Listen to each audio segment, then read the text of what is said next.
Hello. Nandini കുട്ടിക്കാ phone. അതെ, ഇവിടെ എല്ലാരും ഒരുങ്ങിക്കൊണ്ടിരിക്കുക. ഞാൻ നന്ദിനി കുട്ടിക്ക് കൊടുക്കാം. രാജേന്ദ്രനാ. ഹലോ. സോറി മോളെ, ഇറങ്ങാൻ തുടങ്ങിയപ്പോഴാ വണ്ടി കേടായത്. അതൊന്നും പറഞ്ഞാ പറ്റൂല. രാജേട്ടനും കൂടി ഒരുമിച്ച് അമ്പലത്തിൽ പോന്നല്ലേ പറഞ്ഞേ. ദേ അമ്മ ചേച്ചി എല്ലാരും റെഡി ആയിരിക്കാം. ശ്രമിക്കാഞ്ഞിട്ടല്ല, ഇനി ഇവിടുന്ന് വണ്ടി കിട്ടില്ല. അല്ലെങ്കിൽ എങ്ങനെയെങ്കിലും എത്താമായിരുന്നു. എനിക്ക് പിറന്നാൾ സമ്മാനമായി വരാന്ന് പറഞ്ഞിട്ട് ഇപ്പൊ ഒഴിഞ്ഞു മാറുകയാണോ? എല്ലാരും ഉണ്ടായിരിക്കണമെന്നാ എന്റെ ആഗ്രഹം. സാരല്ല, ഞാൻ വണ്ടി എടുത്തിട്ട് വരാം. നോ എന്ന് പറയരുത്, ഓക്കെ? പിറന്നാൾ സമ്മാനം കൊടുക്കാൻ പറ്റിയ അവസരം.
രാജേന്ദ്ര, ഞാൻ കേട്ടതൊക്കെ സത്യമാണോ? എന്റെ നന്ദിനി മോൾക്ക് എന്താ പറ്റി?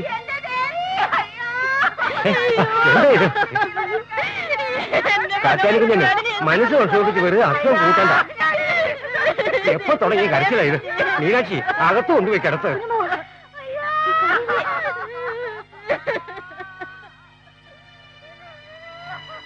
എവിടെ വെച്ച് ആക്സിഡന്റ് ഉണ്ടായത്? കുറവമ്പാറ തെരുവിൽ വെച്ച്. ടയറ് പൊട്ടി കൊക്കയിലേക്ക് തെറിച്ചു പോണത് കണ്ടവരുണ്ട്. 10,000 അടി താഴ്ചയുള്ള സ്ഥലമല്ലേ, വീണാ പിന്നെ പൊടി പോലും കിട്ടില്ല. Oh my Jesus.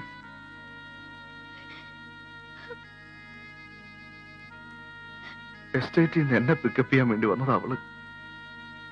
പിറന്നാളിന് ഞാൻ കൂടി വന്നേ പറ്റൂന്ന് നിർബന്ധമായിരുന്നു അവൾക്ക്. പക്ഷേ ഈശ്വരന് ഇത്രയും ആഴ്ച കൊടുത്തിട്ടുള്ളൂ കരുതി സമാധാനിക്കുക, അല്ലാതെ എന്താ ചെയ്യുക? എങ്ങനെ സമാധാനിക്കാനാ പറയണേ? രാജേട്ടാന്ന് വിളിച്ചുണ്ടോ ഓടിയുള്ള ആ വരവ്, ആ മുഖം മനസ്സിൽ നിന്ന് മായണില്ല. എസ്റ്റേറ്റിലെ പണിക്കാരെയും കൂട്ടി ഇനി തിരയാൻ ഒരിടവും ബാക്കിയില്ല. ആ കുട്ടിക്ക് ഇങ്ങനൊരു വിധി ഉണ്ടാവാൻ ആരെന്തോ പാപം ചെയ്തു. I can't believe.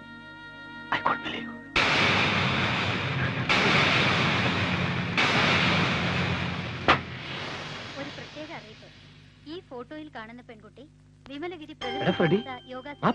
കുറെ ദിവസങ്ങളായിട്ട് അഡ്മിറ്റ് ചെയ്യപ്പെട്ടിട്ടുള്ള ഒരു പേഷ്യന്റ് ആണ്. 18 വയസ്സിനടുത്ത് പ്രായം തോന്നിക്കുന്ന ഈ പെൺകുട്ടിക്ക് താൻ ആരാണെന്നോ പേരെന്തെന്നോ ഒന്നും വ്യക്തമായി ഓർക്കാൻ കഴിയുന്നില്ല. ഈ കുട്ടിയുടെ ബന്ധുക്കൾ ആരെങ്കിലും ഉണ്ടെങ്കിൽ വിമലഗിരി പ്രകൃതി ചികിത്സ യോഗ സെന്ററിൽ ബന്ധപ്പെടുവാൻ അധികൃതർ അറിയിക്കുന്നു. വിലാസം: വിമലഗിരി പ്രകൃതി ചികിത്സ യോഗ സെന്റർ, വിമലഗിരി.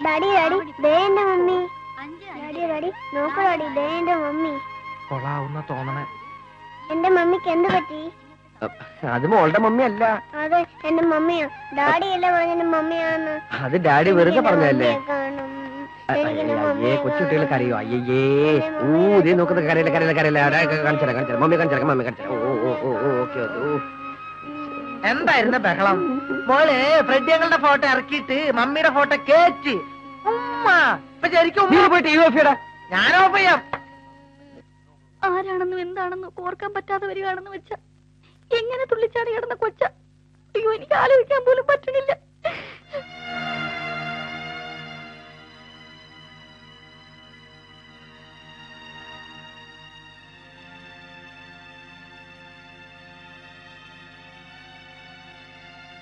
രാജനെന്താ ഇത്ര ആലോചിക്കണേ?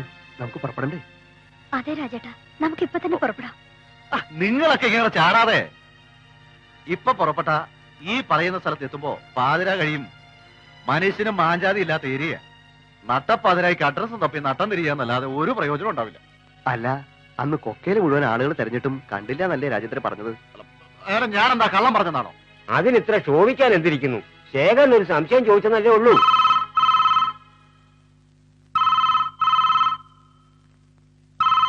ഏതായാലും ജീവൻ തിരിച്ചു കിട്ടിയല്ലോ, അത് തന്നെ മഹാഭാഗ്യം. അതെ രാജേന്ദ്ര, കണ്ടു. ആ അഡ്രസ് കുറിച്ചെടുത്തിട്ടുണ്ട്. ആ ആശുപത്രി നമ്പറിൽ ബന്ധപ്പെടാൻ ഞാൻ ശ്രമിച്ചു. ആ ലൈൻ ഫാൾട്ട് ആണെന്ന് തോന്നുന്നു. ആ ശരി, ആടെ ഞങ്ങൾ എത്തിക്കോളാം. ആരാ? വക്കീല നാളെ രാവിലെ ഹോസ്പിറ്റലിൽ എത്തിക്കോളാം.